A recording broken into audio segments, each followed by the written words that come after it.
Hello, and thank you for joining me tonight. I go by Lune, INNATE, and this is the 7th chapter of Dynamic Thought, or the 7th addition to the Creative Consciousness series. This entire book is bringing us the awareness of our thoughts and how powerful they are, and controlling our thoughts, and working with them and putting intent into them, and specifically choosing what thoughts we allow ourselves to entertain.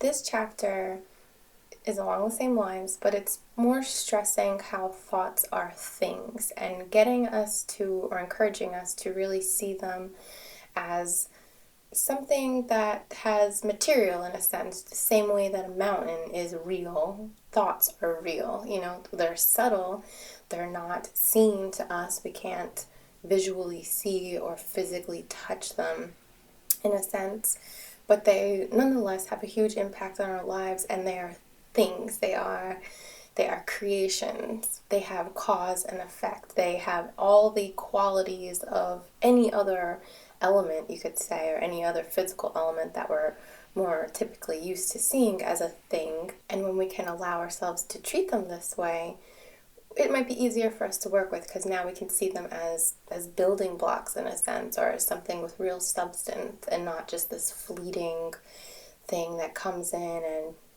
who knows what. That happens. Thoughts are going to come in and go out. That's part of human nature, but this whole book is about controlling that, because when those thoughts are negative, or when it's negative doubt or self-talk, or picking someone else apart, or focusing on the negative and bad in any situation, those are not fleeting thoughts. Those are things that you're allowing into your mind and into your subconscious, and that will be what comes forth in your life, what you create from it, and what you attract by it. The line in the beginning of this chapter, which I'm going to read for you, it doesn't have a specific person quoted. It just says, "An American writer speaking on universal mind says," and I quote, "It thinks and suns spring into shape. It wills and worlds disintegrate. It loves and souls are born." So this is kind of just a quote. Obviously, that's showing you that how something here, the cause and effect, is coming. That thought is creative of a manifestation of sorts. This chapter touches on a study that a Dr. Abrams did. It doesn't give much of his information, so I'm curious about this. It sparked something in me. I'd like to look into this study more. But basically, he did some research where he put two different people in separate rooms and wanted to monitor how someone else's thoughts might affect someone in the next room, or how far that could carry. This Dr. Abrams then, in the conclusion of his study, found that those, especially the feelings of, or I shouldn't say especially, that when one of the individuals had feelings of anger or a low vibratory emotion, it was able to be felt all the way into the other room by the other individual. He also concluded that there were three major points where this thought flew forth from, or was created from, or had a magnetism or a projection or an energy escaping. That was in the left and right brain, and also in the fingertips. Now, as a Reiki practitioner and teacher, this was very interesting to me, because from my work, there's channeling energy, but I also project my thoughts into people. I project in a sense of healing on using affirmations, or addressing chakras and stating statements in my mind over and over again, to help with release, to help with building confidence, to help with activating certain energy points. So I can definitely get behind this whole thoughts coming through like the fingertips area. I thought that was really, it was cool for me. I liked reading about that. The laying on of hands has been documented through ancient practices in all different cultures and areas. So this is not something that's new at all. But it was, I'm always interested when there's some type of study done on the case. When it came to the left and right brain, this Dr. Abrams noticed that the majority of the people that he was testing were only sending energy from one side of the brain. It wasn't dual. However, when he did study someone who was able to use both halves of their brain, the energy was incredibly more powerful for what they were able to send and project and kind of control in a sense. Now, this doctor is using the left and right brain. However, my interpretation would be more of a higher brain and lower brain.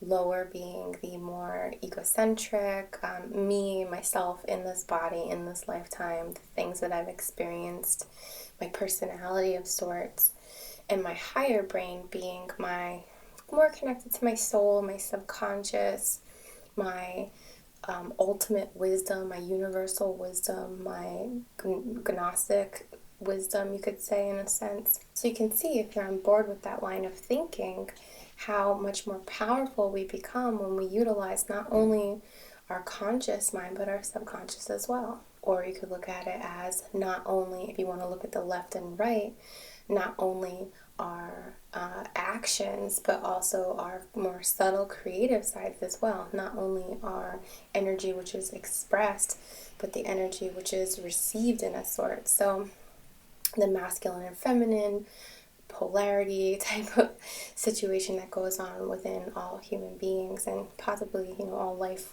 altogether, I guess. This chapter then goes in to speak a little bit about mental domination and hypnotism. Now, I'm going to break these down for my thoughts on them, but they're kind of tied together in this chapter in the book. And again, this is something that someone else wrote. I didn't write this, so it's not like this is exactly my line of thinking, just a disclaimer. But I'll try to give you how I feel about it. Maybe you can see how you feel about it. Everybody has their own relative opinions to what we're dealing with. So mental domination, what the author means by that is a type of mentalism, you could say, manipulation of sorts, but also using that mental power that we talked about as far as projecting, in a sense, like through the fingertips, the left and right brain. And let's say someone was going to mentally dominate you. They might give you this like hypnotic gaze. They might stare at you when you're not even looking at them and just really focus their energy upon you for whatever they're trying to sway you in some way or another. Whereas hypnotism deals more with rhythms and thoughts, of course, and gazes and things that are designed to get into your mental space for one reason or another. Now, there is a healing sort of hypnotism, and I have acquaintances who do this. The author does not support hypno-healing at all. In fact, he said that these type of healings aren't ones that will last. They might give you relief for 3 months. He uses that's the amount of time he gives, and then the symptoms, whatever they may have been, will return. Now, there's something to be said for that, in my opinion, because sometimes giving somebody a three month good start or a 3-month clearing of something, I feel like that could maybe set them straight if it was a genuine intention of hypnosis to help someone and the person had requested this help in the first place. So it's not like it was just, somebody's doing some crazy stuff from across the way and, so I don't mean it like that. I mean an individual contacting a hypnotherapist, requesting help, having sessions, and then feeling relief. And even if the relief lasted for three months, maybe there's something to be said by that. Maybe that could get someone over the hill if they're dealing with addictions. Maybe that would give them a good place. I'm not 100% sure on that. Personally, hypnosis has never appealed to me. I don't have any desire to at the moment. However, this is my path, and I may down the line decide that I would like something like this. I'm definitely into meditation and things of that nature, so why wouldn't, maybe that will come up. But for right now, I've never really been drawn to it myself. The author also stresses the fact that we would never want to use our mental powers to go against natural law, and natural law is the fact that everyone has free will. Things happen in their own time, and that's free will of the person's choosing. We can't force someone to do something. I'm using my Reiki practice again for this because that I can't, somebody might be able to come to me and say, I want to release this. But if they're deep down not ready to release something, I can't make it happen, and it would be wrong for me to try to. Or if I got a new client who didn't really know exactly what they needed, but we were just going to do like a general session and not have any focus. If I felt something come up, it would be wrong for me to just go ahead and be like, oh, you have all these cords, I'm just going to take those out for you, without first talking to my client about it and having their permission. So to guard yourself against mental domination or mentalism and unwelcome hypnosis, we can understand that mentalism, mental domination, hypnosis are on the lower mind. Those are things that come from the lower conscious mind. When we return to our subconscious, when we raise ourselves to our mental plane and bring ourselves into that perfect mental space, which we've created in the beginning chapters and have been meditating on hopefully every day in a sense to bring them more into our physical world. By returning there, we're protecting ourselves, where the higher mind is always more powerful than the lower mind. That's where the strength really is. So accessing that space is what you can use to protect yourself from these things. And these things happen all the time. I've been subject to them when I bought my first car, and I was like, oh yeah, sure. And I knew that I didn't want to sign something, but I just did because I was intimidated, or I just, whatever. I feel like after I was done, I was like, did that just happen? I feel like I got ripped off. Like something like that. Or it could be anything where people use these kind of like mental domination things. So bringing yourself up, because, you could say it this way in a sense, in your higher mental world, you don't give a hoot about what's going on in the more physical, in the sense of, what somebody thinks of you, or what way that they're trying to manipulate you. You're like, what, I don't really care. And you come back up here and you're able to kind of balance yourself out. These lower mental traits, or the lower mind, goes against natural law. And another aspect of natural law is the law of attraction.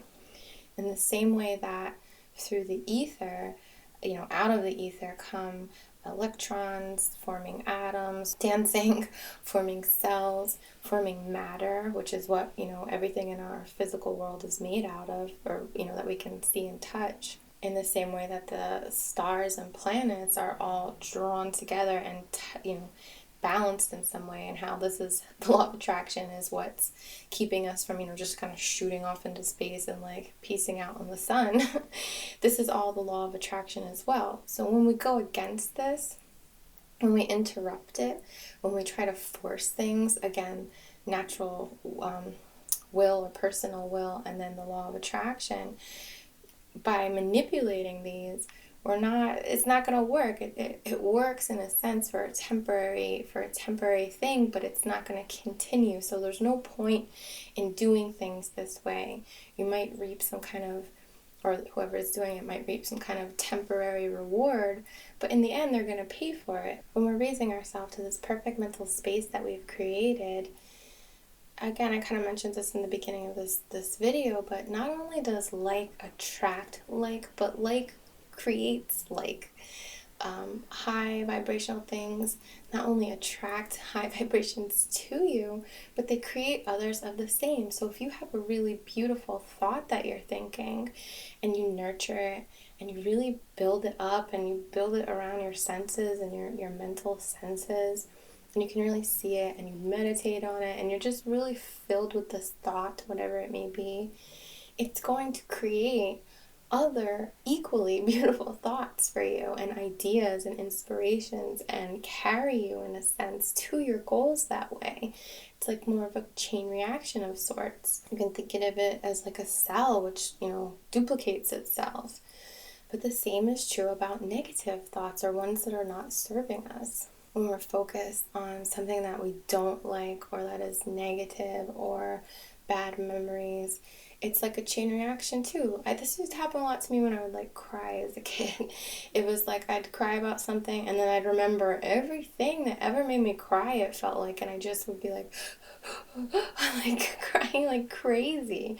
It was just a chain reaction of everything hitting me all at once. Now, I was much younger then, and I don't think my brain was fully developed yet on emotional level specifically, so it kind of makes sense. But this happens with negative thoughts as well. Like, think about the times you've been in relationships and you're mad at your partner, whatever they did. It's like then you think of every other thing. And they didn't do this. And that time that they made me wait, like, blah, blah. And you think of every single thing, even though, like, that has no relevance to what you're actually upset about, but you just start, like, a chain reaction. You could put that into any perspective. It doesn't have to be a relationship, obviously. I'd like to read another little entry from this book, which is in quotes, but again, it doesn't give, that kind of bothers me when it doesn't give who we're quoting here. But it says, and I quote, "Everything exists in the unseen before it is manifested in the seen. And in this sense, it is true that the unseen things are real, while the things that are seen are the unreal. The unseen things are cause, and the seen things are effect.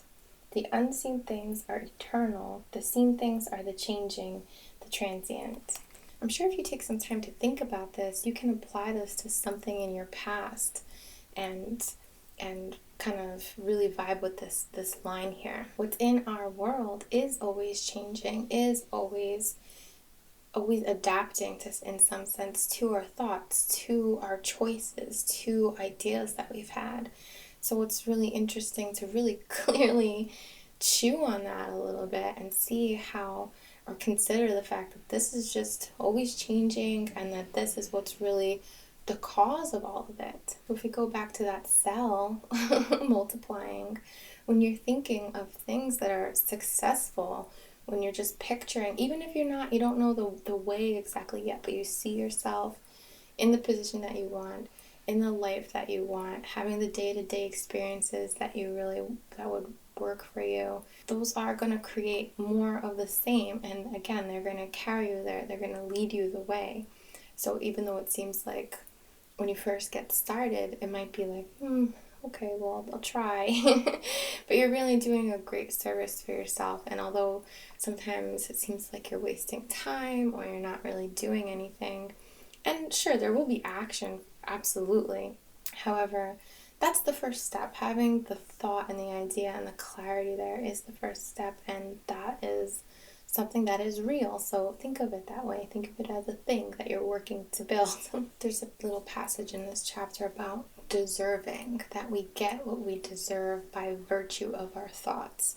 If our thoughts are pure, and when I say pure, I mean good, supportive of us, supportive of everyone in a sense, not taking something from someone because you that's mine, I want that, I want what you have.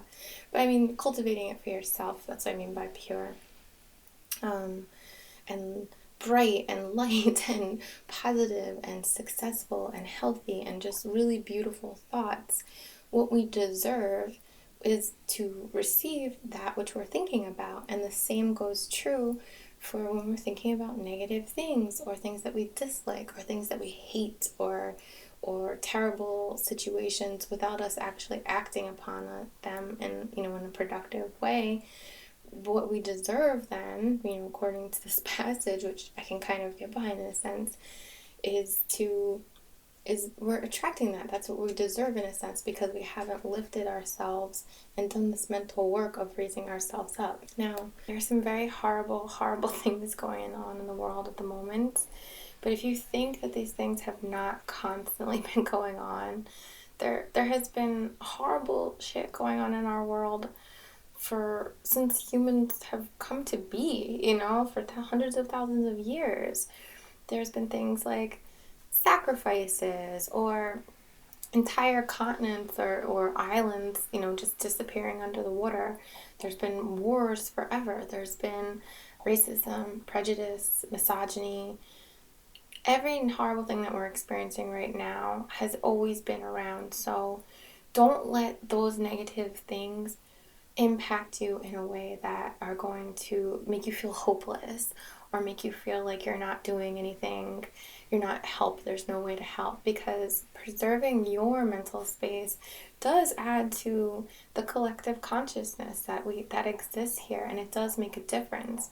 If you're someone who wants to be very righteous and when battling these things, by all means, I'm not saying you shouldn't focus on that, but don't let it take you to a dark place. Do it for love, for humanity, for the good. Focus on the good. See the good in your mind. See the changes that you will make and the causes that you are behind will make for the rest of the world. Not simply, oh, this is messed up, but oh, let's fight this. You know what I mean? It can't just be all negative and dark.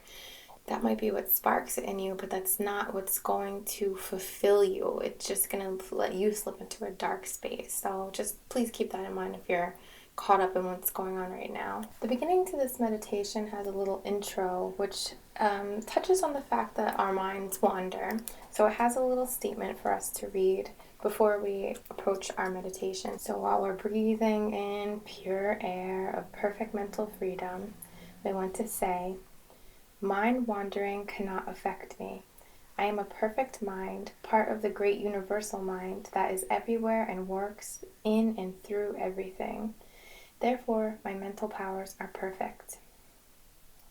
It was a mistake that made me think that I could not concentrate. It was simply a delusion of the physical senses. Now I know that this could never be, because I am a perfect mind gifted with godlike powers. And now we affirm, so that was a bit of a denial in a sense, and we're going to affirm. Now I know that I can concentrate on any subject I please. My potential powers are infinite, and I have only to develop them. I have only to try, and I must succeed. So that's a little interesting part to precede any meditation, really. I kind of like that. I think I'm going to use that for other things because my mind does wander sometimes. So we're going to darken the screen and read this meditation. I send out my thoughts to all mankind and say, dear everybody, I love you. Like the beams of a searchlight, my mental vision sweeps over the continents and islands of the world and visualizes all peoples, sending out to them a great beam of love and blessedness. Then it takes in all the sky and sun and earth and sea and the sweet breath of heaven. It embraces all animals and flowers and loveliness. It sweeps through 1,000 sunsets and 1,000,000 dew-washed, fragrant dawns back to the one source of all life, again affirming, I love you, I love you. Then into my heart flows a great wave of divinest peace, a great inrush of the accumulated love force of the invisible universe. I become submerged in a sea of infinite blessedness. Thus, in blessing others, I do help to make the world a little better, and in return, I am doubly blessed. Hope that you enjoyed this chapter as much as I did. From the bottom of my heart, as always, namaste.